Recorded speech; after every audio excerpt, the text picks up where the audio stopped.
일반적으로 사람들은 자신에게 있는 지혜와 힘과 재물이 자신을 안전하게 해주고 참된 행복과 평안을 가져다 줄 것이라고 생각합니다. 하나님을 모르는 세상 사람들은 말할 것도 없고, 때로는 하나님을 믿는 신앙인들마저도 신앙의 컨디션에 따라서 갈팡질팡할 때가 있습니다. 이처럼 유다 백성들도 자신들의 특수한 지위, 곧 언약 관계 속에서 하나님께 선택된 민족이라는 선민 사상이라는 그것이 자신의 구원을 보장해 줄 것이라고 굳게 믿었습니다. 그러나 이러한 생각은 엄청난 착각이었죠. 사람들이 신뢰하고 의지하는 지혜와 힘과 재물이 인간의 삶을 영원토록 행복하고 안전하게 해주는 것은 결코 아닙니다. 그런 것들의 효과는 일시적인 편리함은 잠깐 제공할 수 있지만 결코 오래가지 못합니다. 왜 오래가지 못할까요? 우리 담임 목사님께서도 자주 강조하셔서 알고 계신 것처럼 우리 인간의 상황, 여건, 환경은 조속으로 변한다는 말이죠. 아침 저녁으로 달라지고 뒤틀릴 수 있기 때문입니다. 오늘 성공 가도를 달리고 있다가도 내일 갑자기 작은 문제 하나 때문에 나락으로 떨어질 수도 있는 것이고, 오늘 자신의 건강을 자랑하던 사람이 내일 갑자기 예상치 못했던 병마를 얻게 될 수 있기 때문입니다. 그처럼 우리 불완전한 인간의 삶이라는 것은 우리가 내일 일을 보장할 수 없고, 이런 돈과 힘과 지식 이런 것들이 우리의 삶에게 참 평안을 안겨다 줄 수 없습니다. 오직 신실하신 하나님을 바로 알고 바로 믿고 말씀대로 그 하나님을 신뢰하며 바르게 살아가는 것이 우리에게 참된 행복을 가져다 주는 줄 믿습니다. 그리고 의로운 심판관이신 여호와 하나님을 자랑하는 자라야 그의 사랑과 은혜를 영원토록 누릴 수 있습니다. 그것은 이방 민족들에게도 유다 백성들에게도 똑같이 적용되는 진리입니다. 사도 바울이 로마서 1장에서 말씀하고 있는 것처럼 복음은 모든 믿는 자들에게 주시는 하나님의 능력이 된다고 말씀하죠. 유대인에게나 헬라인에게나 차별이 없습니다. 복음은 모든 사람들에게 동일한 것입니다. 유다 백성은 이처럼 중요한 진리를 오랫동안 망각하며 살았습니다. 그들은 이 땅에 속한 지혜와 힘과 재물이 자신들을 구원할 수 있다고 믿었고, 이방 민족들이 섬기는 바알과 아세라 같은 그런 우상들이 그 유다 백성들에게 풍요를 가져다 줄 것이라고 착각했습니다.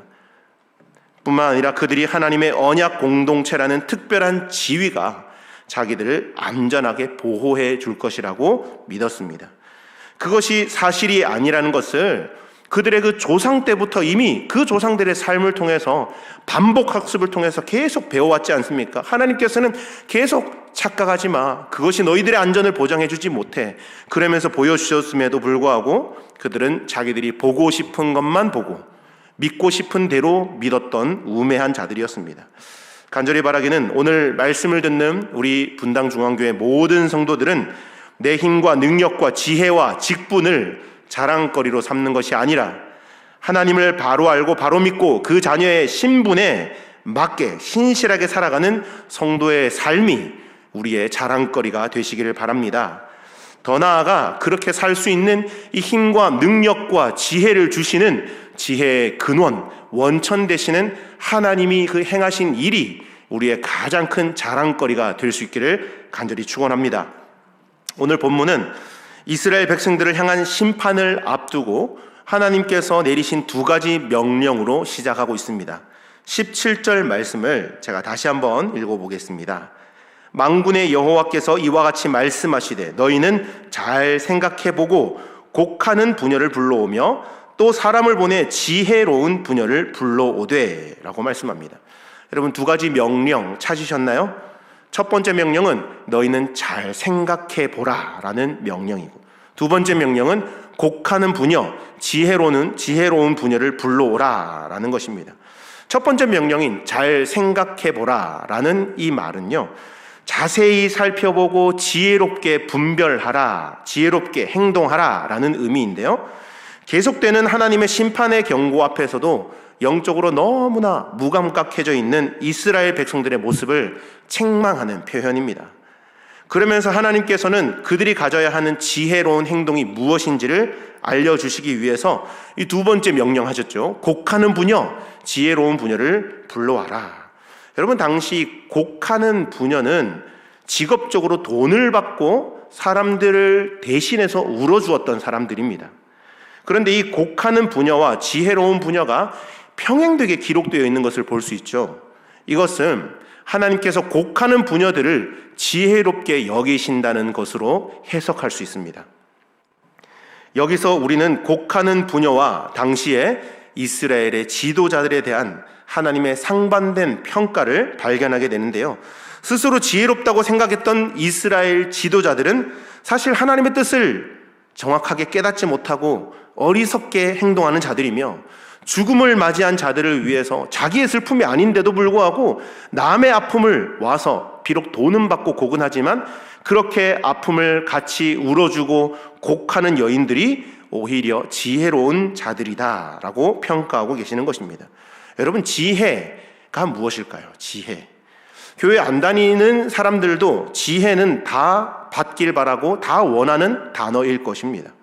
그래서 믿음의 유무와 관계없이, 신앙의 유무와 상관없이 많은 사람들은 자녀를 출산하고 이 자녀가 이 세상을 살아갈 때 좀 지혜롭게 살아갔으면 하는 마음으로 자녀의 이름을 지혜라고 장명하는 경우도 많습니다.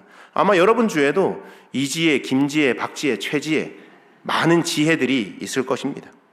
여러분, 지혜라는 단어는요, 성경에서도 많이 등장하는데요, 성경에서도 이름을 지혜로 붙인 것은 아니지만 지혜라는 단어가 소개되면 거의 대명사처럼 나오는 성경의 인물이 등장하죠. 누굴까요? 맞습니다. 솔로몬입니다. 열왕기상 3장 5절에 보시면 하나님께서 밤에 솔로몬의 꿈에 나타나셔서 네가 나에게 무엇을 구하는지 구하라. 너가 무엇을 구하든지 내가 주겠다. 여러분 오늘 밤에 꿈에 하나님 나타나셔서 이런 말씀하시면 얼마나 행복하고 설레이겠습니까? 마음에 준비했던 우리의 소원을 하나님께 아뢰지 않겠습니까? 상상만 해도 너무나 행복한데 그 일이 솔로몬에게 일어난 것이죠. 이에 대한 솔로몬의 대답이 무엇이었습니까? 부와 명예를 구한 것이 아니라 듣는 마음을 구하였습니다. 뒤에 나오는 9절 말씀을 보시면 누가 주의 이 많은 백성을 재판할 수 있사오리까? 듣는 마음을 종에게 주사 주의 백성을 재판하여 선악을 분별하게 하옵소서라고 고백하죠. 솔로몬이 듣는 마음을 하나님 앞에 구했을 때 하나님은 그것을 지혜로 여기셨습니다. 즉 지혜는 하나님의 마음을 아는 것, 하나님의 뜻을 아는 것이죠. 이 솔로몬은 그것을 알았기 때문에 듣는 마음, 굉장히 지혜롭게 하나님 앞에 구했던 것이죠. 따라서 하나님께서는 지금 이 어둡고 암울한 자신들의 현실을 하나님의 뜻에 비추어 깨닫고 슬퍼하고 또 돌이키는 지혜를 그들에게 원하고 계시는 것입니다. 지금이라도 지혜롭게 이 심판의 임박성을 깨닫고 다시 돌이키기를 원하시는 그 하나님의 애타는 심정을 이 두 명령에서 우리는 살펴볼 수 있게 됩니다. 그렇다면 하나님께서는 왜 곡하는 여인들을 불러오라고 하셨을까요? 이들은 곧 이스라엘을 위해서 애곡하게 될 텐데요, 이스라엘의 백성의 죄 그리고 악행이 너무나 커서 하나님께서 그들을 심판하실 것이다. 그리고 그로 인한 재앙과 죽음이 멈추지 않을 것이고 무서운 심판으로 인해서 너희들의 눈물이 그치지 않을 것이다. 그리고 결국 그들은 그 땅을 떠나게 될 것이다. 이렇게 경고하고 있습니다. 17절 보시면 여러분, 불러오라는 표현이 두 번이나 사용되었고요, 18절에 보시면 그들로 빨리 와서 라는 표현이 사용된 점으로 보아서 지금 이스라엘이 처한 상황이 굉장히 급박하게 흘러가고 있음을 짐작할 수 있습니다. 이 심판이 바로 코앞에, 눈앞에 지금 임박한 상황이라는 것을 우리는 짐작해 볼 수 있습니다. 성경에서 반복적으로 설명하고 반복법이 사용되는 이유는 담임 목사님께서 강조 여러 번 하셨죠. 중요하기 때문에, 강조하기 위해서, 이 강조, 강화를 위해서 이 반복법을 사용하고 있는데요, 18절 하반절에 보시면 또다시 반복되는 표현이 등장합니다. 눈물, 그리고 눈꺼풀에서 쏟아지는 물이라는 표현입니다. 언뜻 들으면 같은 표현인 것처럼 보이지만 사실 뒤의 표현은 의미가 더 확장된 표현입니다. 눈물로 시작해서 눈꺼풀에서 쏟아지는 물로 확장된다는 의미인데요. 뒤에 나오는 눈꺼풀에서 쏟아지는 물이라는 이 단어를 살펴보니까 바로 강과 바다를 표현할 때 성경에서 사용하는 히브리어 마임이라는 단어를 사용하고 있습니다. 즉 이스라엘 전역에 애곡하는 소리가 그치지 않을 것이고 그들이 흘리는 눈물이 강물처럼 바다를 이루고 그만큼 많은 눈물과 통곡과 애곡을 할 것이다 라는 문학적 표현이죠. 이 문학적 표현 자체는 너무나 멋진데 상황은 너무나 슬픈 상황입니다. 범죄한 이스라엘 백성들의 절망적인 최후를 생생하게 보여주고 있는 모습인 것이죠. 그런데 우리 하나님께서 이렇게까지 경고하시는데도 그들이 당하게 될 심판과 국가적인 멸망의 때가 코앞에 다가왔음에도 이스라엘 백성들은 그들에게 어떤 일이 닥치게 될지 아직도 깨닫지 못하고 있습니다. 알지 못하니 당연히 눈물이 마를 수밖에 없죠. 믿지를 않으니 애곡하고 울 이유가 없는 것입니다. 하나님이 아파하시는 마음에는 전혀 관심이 없어요. 선지자들의 그 외침에 어떠한 마음의 울림도 감동도 회개도 없습니다. 오직 종교적인 열심, 종교적인 행위에만 매진하고 있는 이 유다 백성들을 볼 수 있죠.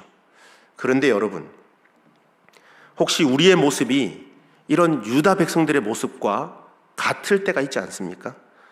어느 순간 차디차게 식어버린 나의 가슴, 또 십자가 감격과 회개의 눈물이 말라버린 채 종교적인 열심에만 몰두하고 있는 모습이 혹시 저와 여러분에게 이런 모습이 조금이라도 보여진다면 오늘 이 아침 하나님 앞에 회개하는 기회가 되면 좋겠습니다. 하나님께서는 그들을 대신하여서 곡하는 자들을 지금 부르고 있습니다. 그리고 그들의 눈물이 큰 강과 바다를 이룰 때까지 계속 울어라 라는 것이죠. 깨닫기를 원하는 것입니다. 그렇다면 도대체 이스라엘에 어떠한 일이 일어날 것이기에, 어떠한 슬픔이 일어날 것이기에 이러한 애곡이 있을 것이라고 말씀하고 계실까요? 19절을 제가 또 다시 한번 읽어보겠습니다. 여러분도 눈으로 한번 잘 따라와 보시기 바랍니다. 19절입니다. 이는 시온에서 통곡하는 소리가 들리기를 우리가 아주 망하였구나, 우리가 크게 부끄러움을 당하였구나, 우리가 그 땅을 떠난 것은 그들이 우리 거처를 헐었음이로다 하미로다. 아멘. 여기 보시면 우리가 아주 망하였구나, 우리가 크게 부끄러움을 당하였구나 라는 말씀을 하죠. 같은 의미입니다. 망하는 것과 부끄러움은 같은 맥락의 의미이죠. 이것은 북방에서 오는 대적들, 이방 민족들로 인해서 이스라엘이 꼼짝없이 정복당하게 될 것을 보여주고 있는 상황입니다. 그런데 여기에서 더 나아가서 아까 강화라고 했죠. 망할 것이라는 것은 이제 정복을 당할 것이라는 의미이고, 뒤에 부끄러움을 당할 것이라는 것은요, 망하는 정도가 아니라 이 이방 적국에게 노예로 끌려가서 노예와 종살이를 하게 될 것이라는 것을 지금 의미하고 있는 표현인 것입니다. 포로로 끌려가서 수치를 당할 것이다, 이것을 암시하는 표현이죠. 하나님은 예레미야를 통해 그들이 그 땅을 떠나게 될 것이라고 또 예언합니다. 그런데 사실 그들이 떠나는 것은 하루 이틀 문제가 아니었지 않습니까? 그들은 땅만 떠나는 것이 아니었습니다. 19절 하반절 보시면 우리가 그 땅을 떠난 것은 이라고 표현이 나오는데, 여러분 이것은 무슨 의미이냐면, 이것은 이스라엘 백성들이 과거에 하나님의 말씀을 떠나고 율법을 밥 먹듯이 어기고 떠났던 그들의 모습을 떠올리게 합니다. 그런데 오늘 본문에서 이들이 떠나게 된 이유를 무엇이라고 기록하고 있냐면, 그들이 우리의 거처를 헐었기 때문이다 라고 말씀합니다. 자, 여기에서 이 거처라는 단어를 우리가 좀 연구해 볼 필요가 있습니다. 이 거처라는 단어는 히브리어 단어 미쉬칸이라는 단어를 사용하고 있습니다. 이 단어가 구약 성경에 굉장히 많이 사용되고 있는데, 가장 많이 사용되는 성경은 출애굽기입니다. 출애굽기에 어떤 내용들이 많이 나오죠? 성막, 성전에 대한 얘기 많이 나오죠. 바로 이 성막이라는 단어가 미쉬칸이라는 단어입니다. 이 말이 무슨 의미냐? 이스라엘 백성들이 거주하고 있는 실제적인 거주지, 그들의 거처, 집만이 아니라 예루살렘 성전, 이 성막, 성막이 성전이죠. 이 성전이 멸망하게 될 것을 같이 예언하고 있는 것입니다. 이스라엘은 이미 율법을 떠났고 하나님도 떠났고 성전에 가서 기도는 하지만 이미 그 성전의 의미는 퇴색되어 버렸습니다. 이렇게 말씀을 떠나고 하나님을 떠나니 결국 예루살렘이 멸망하여 그 땅을 떠나게 되고 유다 왕조도 멸망당하여 하나님의 약속에서 멀어지게 된다는 것입니다. 저 안에 사랑하는 여러분, 하나님의 약속의 말씀을 떠나면 우리 인생도 떠돌이 인생이 될 수밖에 없습니다. 말씀을 떠나면 우리 인생도 유리하고 방황하는 인생을 살 수밖에 없습니다. 말씀을 떠나면 그냥 내가 말씀을 떠나는 것이라고 생각할 수 있지만 그러지 않습니다. 말씀을 떠나면 나만 말씀을 떠나는 것이 아니라 그 말씀의 보호가 우리를 떠나게 된다는 것입니다. 그러나 말씀을 지키면 그 말씀이 우리의 삶을, 우리의 영혼을 지키고 보호해 주십니다. 우리가 말씀을 붙들면 그 말씀이 우리의 인생을 붙들어 주시는 줄 믿습니다. 마치 예수님께서 말씀을 지키고 그 말씀에 붙들려 사셨을 때 사단의 시험으로부터 이 말씀이 예수님을 지켜냈던 것처럼, 그래서 지금 이 예레미야는 20절을 통해서 우리가 정말 귀를 기울이고 붙들어야 할 것이 하나님의 말씀임을 선포하고 있는 것입니다. 사랑하는 여러분, 그렇게 날마다 하나님의 말씀에 귀를 기울이고 그 말씀을 생명처럼 붙들고 지키며 살아가는 저와 여러분 되기를 원합니다. 그렇게 될 때 그 생명의 말씀이 우리를 지켜주실 것이고 우리를 붙들어 주실 것이고 힘들고 어려울 때 그 말씀 한 절이 떠올라서 다시 일어날 수 있는 용기를 주실 것이고 또 우리의 길을 환하게 비추어 주셔서 우리의 걸음을 인도해 주시고 우리의 걸음 가운데 등대의 역할을 해주시는 것이 하나님의 말씀인 줄 믿습니다. 이어지는 20절, 21절은 곡하는 부녀들에게 주시는 하나님의 말씀인데요. 먼저 20절을 제가 다시 한번 읽어보겠습니다. 20절입니다. 부녀들이여 여호와의 말씀을 들으라. 너희 귀에 그 입의 말씀을 받으라. 너희 딸들에게 애곡하게 하고 각기 이웃에게 슬픈 노래를 가르치라. 아멘. 그들로 하나님의 말씀을 받은 후 딸들에게 애곡하는 법을 가르쳐라고 하죠. 왜냐하면 그들에게 임할 탄식이 부모 세대에게서 끝나는 것이 아니라 딸들에게까지, 즉 다음 세대까지 이 멸망과 심판이 이어지게 될 것이기 때문입니다. 더 나아가서 22절을 보시면 굉장히 좀 끔찍한 그런 장면인데요. 이 사람의 시체가 추수 때 보면 이렇게 곡식 단을 베어서 놓은 것처럼 이렇게 들판에 널려 있을 정도로 처참한 심판이 이루어질 것을 선언하고 계십니다. 널려 있는 시신들이 장례조차 치를 수 없어서 그냥 분토같이, 거름같이 땅에 떨어져서 오히려 그 땅을 비옥하게 할 것이다. 여러분, 얼마나 끔찍한 광경입니까? 이런 광경은 우리가 전쟁 때나 살펴볼 수 있는 것 아니겠습니까? 시신을 수습하지 못해서 길거리에 뒹굴고 있는 그런 시신들, 그런 모습들, 그런 장면이 앞으로 유다 백성들이 당하게 될 머지않은 미래, 머지않은 심판의 모습입니다. 그런데 사실 죄 아래 살던 우리의 결국, 우리의 최후가 이런 모습이어야 했지 않습니까? 죄와 허물로 죽었던 인생들, 하나님의 뜻을 저버리고 철저하게 우상 숭배하며 그렇게 하나님을 떠났던 인생들, 그러한 인생들의 최후는 오늘 본문에 묘사하고 있는 것보다 사실 더 비참하고 끔찍한 것이어야 했습니다. 그런데 그러한 소망 없는 인생들에게 어떤 일이 일어났습니까? 마치 마른 뼈들에게 생기를 불어 넣듯이 죄와 허물로 죽었던 인생들에게 예수 그리스도의 그 생명의 보혈을 덮어 주심으로 죽었던 우리가 다시 살게 되었고 소망을 얻게 되었고 영원한 생명을 누리게 된 것 아니겠습니까? 여러분, 이것이 기적이 아니면 무엇이 기적이겠습니까? 그래서 우리는 은혜가 아니면 단 하루도, 아니요 1분 1초도 하나님의 은혜가 없으면 살아갈 수 없는 존재인 줄 믿으시기 바랍니다. 우리가 찬양도 그렇게 합니다. 은혜 아니면 살아갈 수 없네.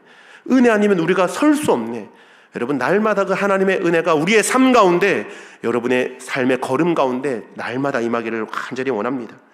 그렇다면 어떤 자들에게 이러한 하나님의 은혜가 임하게 될까요? 맞습니다. 이미 앞에서 거론했던 것처럼 하나님의 말씀을 듣는 자들에게입니다. 말씀을 듣고자 하는 그 마음이 열릴 때 그 말씀이 우리의 심령에 임하게 되고 그 말씀의 능력으로, 말씀의 지혜로 우리는 이 세상을 승리의 백성으로 살아갈 수 있는 것입니다. 마른 뼈와 같은 인생들에게 그 말씀이 생기가 되어서 우리를 다시 되살려내는 것입니다. 절망의 자리에서 우리를 다시 일으켜 세우는 것이죠. 그리고 그 말씀은 우리로 하여금 깨닫게 하시고 우리를 붙들게 하시고 더 가치 있는 것들을 선택하게 하십니다. 어리석은 인생들에게 하늘의 지혜가 임하게 되는 것이죠. 그래서 우리는 비로소 말씀을 통해 참 지혜자로 살아갈 수 있게 되는 것입니다. 그런 삶을 살게 되는 저와 여러분 되시기를 주님의 이름으로 축복합니다. 이제 예레미야는 이러한 비극적인 상황에서 우리가 어떠한 신앙의 태도를 가져야 하는지를 말씀하고 있습니다. 23절 말씀인데 제가 또 한번 읽어봅니다. 23절입니다. 여호와께서 이와 같이 말씀하시되 지혜로운 자는 그의 지혜를 자랑하지 말라. 용사는 그의 용맹을 자랑하지 말라. 부자는 그의 부함을 자랑하지 말라. 아멘. 예루살렘의 멸망과 또 백성들에게 닥친 이 커다란 위기는요, 그들이 자랑해야 될 것을 자랑하지 않고 자랑하지 말아야 될 것을 자랑했기 때문이다라고 진단하고 있습니다. 자, 여기에서 이 자랑이라는 단어가 3번이나 쓰였죠. 자랑하지 말아라, 자랑하지 말아라, 자랑하지 말아라. 이 자랑이라는 단어는요, 신뢰하다, 의지하다라는 의미와 같은 단어입니다. 그동안 그들은 무엇을 자랑했고 무엇을 의지했으며 무엇을 붙들고 신뢰하며 살았습니까? 바로 지혜와 용맹과 그들의 부요함이었습니다. 지혜, 힘, 재물이죠. 세상의 수많은 사람들은 이것을 얻기 위해서 혈안이 되어 있습니다. 그래서 정당하지 않은 방법, 편법을 써서라도 이것들을 쟁취해내고자 세상에서 그렇게 아등바등 살아갑니다. 왜 그럴까요? 설교 서두에서 언급했듯이 그것들이 내 인생을 지켜줄 것이라고 생각하고 그것이 나에게 참 만족과 평안과 위로를 줄 것이라고, 힘을 줄 것이라고 착각하고 있기 때문입니다. 그래서 너무나 많은 사람들이 이 3가지, 지혜와 힘과 재물, 이 3가지의 노예가 되어서 살아갑니다. 철저하게 그것들을 사랑하고 그것들이 조금 풍요로우면 마음의 기쁨이 넘쳐서 그것들을 감추지 못해서 막 자랑하고 싶어하고 그것들을 추구하고 의지하고 신뢰하며 살아가고 있는 것이죠. 그런데 하나님께서는 지금 예레미야로 하여금 그것들을 자랑하지 말라, 그것들을 사랑하지 말고 그것들을 의지하지 말라고 말씀하고 있습니다. 그것들은 잠깐 일시적인 기쁨을 줄지 몰라도 그 기쁨은 상대적인 기쁨이요 유한한 끝이 있는 기쁨이기 때문입니다. 마치 신기루와 같아서 분명히 내 손에는 들려있는 것 같았는데도 어느 순간 손을 펴보니 사라져버리고 없는 물거품과 같은 것이 바로 이러한 것입니다. 여러분, 한계투성이인 인생이 유한한 것에 인생을 걸면 어떻게 될까요? 더 큰 실망과 더 큰 좌절을 당하게 될 뿐입니다. 결국 그것들이 사라짐과 동시에 우리의 인생도 나락으로 떨어져 버리고 있어서 풍요로워서 좋았는데 그것들이 없어지는 순간 내 삶은 절망으로 치닫게 돼버리는 것입니다.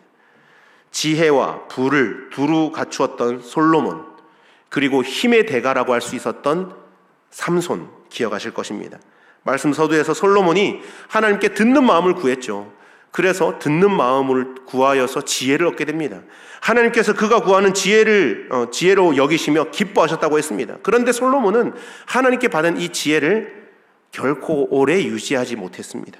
시간이 지나면서 하나님의 지혜가 아닌 자신의 경험, 자신의 부와 지혜를 신뢰하게 되었고 결국 그의 통치 이후 나라가 둘로 분열되는 안타까운 결과를 초래하게 됩니다. 삼손은 또 어떻습니까? 자신의 힘을 절대적으로 신뢰했다가 나라와 민족을 위해서 기여하고 공헌한 것 조금도 없이 비참한 최후를 맞이하게 되었습니다. 지혜와 힘과 부는 결단코 우리 인생을 구원의 길로 이끌지 못합니다. 우리가 자랑할 것이 아닙니다. 그렇다면 우리는 무엇을 자랑해야 할까요?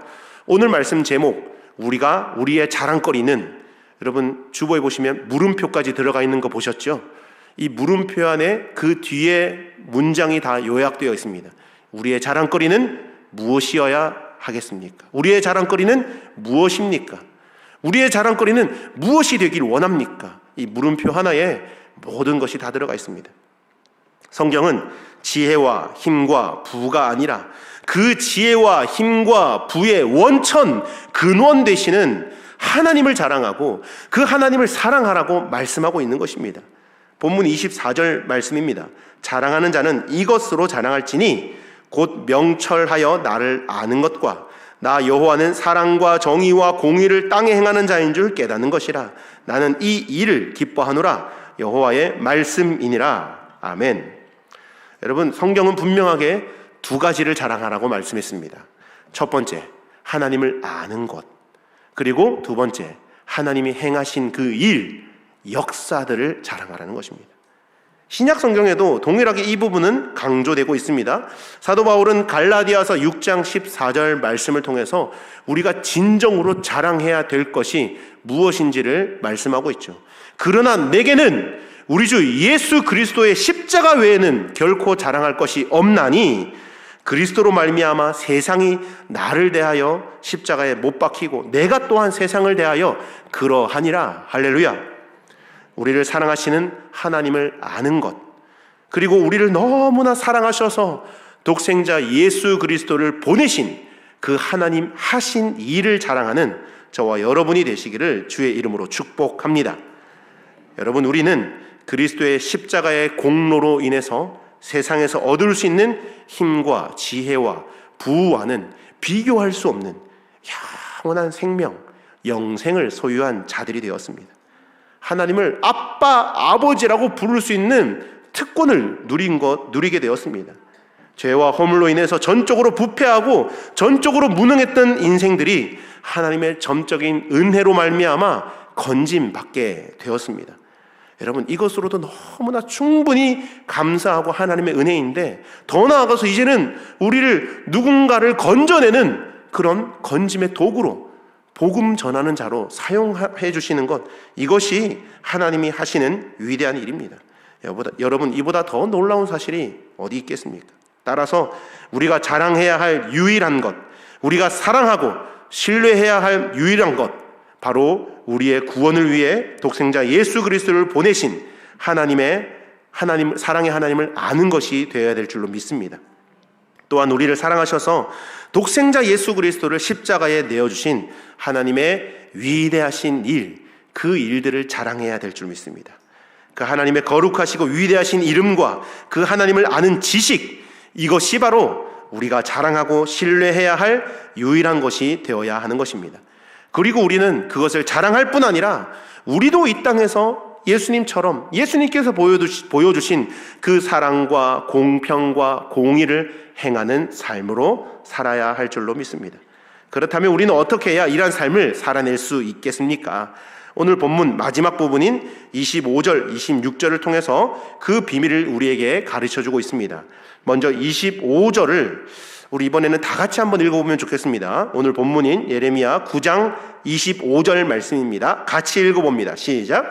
여호와의 말씀이니라. 보라, 날이 이르면 할례 받은 자와 할례 받지 못한 자를 내가 다 벌하리니. 아멘. 25절만 읽어봅니다. 하나님은 할례 받은 자와 할례 받지 못한 자, 이 두 그룹, 두 대상을 다 심판하실 것이라고 말씀하고 있죠. 육체의 할례가 구원의 보장이라고 생각했던 유대인들이 심판을 받게 된다? 이것도 엄청나게 충격적인 그런 뉴스인데요. 이들이 그토록 경멸하고 천대했던 저 이방인들, 그 할례 받지 못한 이방인들이 자신들이 받는 심판과 동일한 동급의 심판을 받는다는 것은 더 견딜 수 없는 사실입니다. 그런데 하나님이 26절을 통해서 그 이유를 설명해 주십니다. 26절도 우리 같이 읽어봅니다. 시작. 곧 애굽과 유다와 에돔과 암몬 자손과 모압과 및 광야에 살면서 살적을 깎은 자들에게라. 무릇 모든 민족은 할례를 받지 못하였고 이스라엘은 마음의 할례를 받지 못하였느니라 하셨느니라. 아멘. 하나님께서 원하시는 것은 우리 육체의 할례를 받는 것이 아니라 바로 마음의 할례여야 함을 우리에게 말씀해 주고 있는 것이죠. 참 언약 백성의 표시가 형식적인 것이 아니라 중심이어야 함을 가르쳐 주시는 것입니다. 자신이 할례받은 이유와 의미를 깨닫고 할례받은 백성으로서 하나님께 자신의 인생을 온전히 바치며 또 말씀 앞에 굴복하는 인생을 살아가는 것, 이것이 진정한 마음의 할례인 것이죠. 이러한 마음의 할례를 받은 사람의 외적인 표시가 육체의 할례인 것입니다. 그런데 유대인들은 이러한 마음의 할례가 없는 육체의 할례, 이 육신의 껍데기 신앙이었음을 지금 고발하고 있는 것입니다. 주 안에 사랑하는 여러분, 마음의 할례 없이 육체의 할례만 행하는 것은 결국 무할례와 같은 것입니다. 육체의 할례가 우리의 구원을 결코 보장해 주지 않습니다. 혹시 우리들에게는 이들이 믿고 착각했던 할례와 같은 조건이 없습니까? 우리 신앙의 연수가 얼마나 됐으니, 나의 봉사의 헌신도가 이만큼이니, 내가 1년에 성경 통독을 이만큼이나 하니, 여러분, 이런 것들은 우리의 구원을 보장해 주지 않습니다. 하나님 없는 자의적 열심은 결국 나만을 위한 수고가 되는 것이고, 이것은 우상숭배요, 하나님과 관계없는 삶이라는 것을 오늘 본문을 통해서 가르쳐주고 있는 것입니다.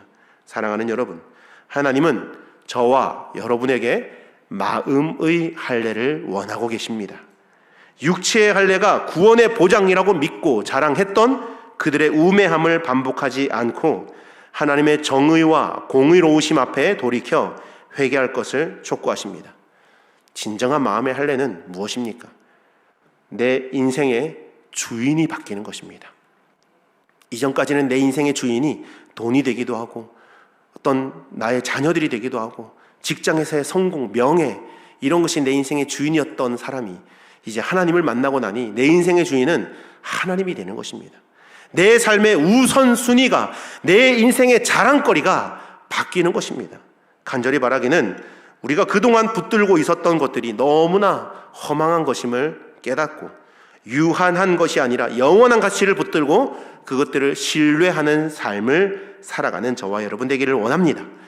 이전에 우리가 즐거워했던 그 모든 것들을 다 내려놓고 회개에 합당한 열매를 맺는 삶으로 살아갑시다. 자기를 부인하고 자기 십자가를 지고 주님을 따르기를 기쁨으로 따르는 자들 되십시다. 다른 것이 아니라 오직 예수 그리스도의 십자가를 자랑하는 삶, 하나님과 하나님이 하신 그 일, 놀라운 역사를 자랑하는 여러분이 되시기를 원합니다. 이러한 삶이 진정한 지혜자의 삶이고 마음의 할례를 행한 자들의 삶인 것을 기억하며 오늘 하루도 허망하고 유한한 것들이 아니라 영원하고 가치 있는 것들을 붙들고 그것들을 자랑하며 살아가는 저와 여러분이 되시기를 주님의 이름으로 간절히 축원합니다. 기도하겠습니다. 사랑과 은혜가 충만하신 하나님, 오늘도 하나님의 말씀을 듣게 하시고 은혜 위에 은혜를 더하여 주시니 감사합니다. 예레미야 선지자를 통하여서 유다 백성들에게 경고하신 말씀처럼 오늘을 살아가는 우리들도 날마다 하나님의 말씀을 기준으로 그 하나님의 말씀의 그 빛에 우리의 삶을 조명케 하시고 하나님 외에 다른 것들을 자랑거리로 삼고 살았던 우리의 모습들 발견된다면 주님 앞에 철저하게 엎드려 회개하고 다시금 주님 한 분만을 사랑하고 그 말씀을 붙들고 살아가며 하나님을 자랑하는 인생 되게 하여 주시옵소서. 그가 우리 인생들 가운데 베풀어 주신 은혜들을 자랑하는 우리 모두가 되게 하여 주시옵소서. 육체의 할례보다 우리의 마음의 할례를, 겉으로 보이는 외식보다 내면의 진실함을 소유하는 우리 분당중앙교회 성도들 다 되게 하여 주시옵소서. 이 모든 말씀 거룩하고 존귀하신 예수 그리스도 이름으로 기도드립니다.